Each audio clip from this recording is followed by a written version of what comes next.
নমস্কার। অনেক দিন পরে ভাবলাম আজকে মুড়ি মাখাবো। মুড়ি মাখা খেতে ইচ্ছা করছে, তাই প্রথমেই নিয়ে নিয়েছি আমি চপের উপরে দিয়ে দিলাম আমি কুচিয়ে রাখা শসা, টমেটো, পেঁয়াজ। এবার আমি দিয়ে দিচ্ছি কাঁচা লঙ্কা কুচি। তারই সাথে দিয়ে দিচ্ছি আমি ঝাল ঝাল চানাচুর, আর তার উপর দিয়ে দিলাম আমি বাদাম। এবার দিচ্ছি আমারই তৈরি করা ঘষা আমের আচার। তার সাথে দিয়ে দিচ্ছি আমারই তৈরি করা কাসুন্দি। এগুলোর ওপর থেকে এবার আমি সুন্দর করে গন্ধরাজ লেবুর রস একটুখানি চেপে সুন্দর দিয়ে দিলাম। এরই সাথে আমি দিয়ে দেব স্বাদ মতন লবণ। এবার সবগুলোকে একসাথে সুন্দর করে আমি মিশিয়ে নিচ্ছি। এরই সাথে দিয়ে দিচ্ছি ওপর থেকে মুড়ির ওপর দিয়ে দিচ্ছি আচারের তেল। এবার আমি সবগুলো একসাথে সুন্দর করে মিশিয়ে নিচ্ছি। সমস্ত কিছু ওলট পালট করে মিশিয়ে নিলাম। এবার আমি সার্ভ করব।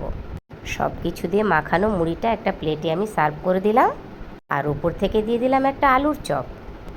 তাহলে বন্ধুরা, বিকেলের টিফিন আমার কেমন হলো অবশ্যই কমেন্ট করে জানাবেন। ভালো লাগলে লাইক, শেয়ার, সাবস্ক্রাইব করে আমার সঙ্গে থাকবেন।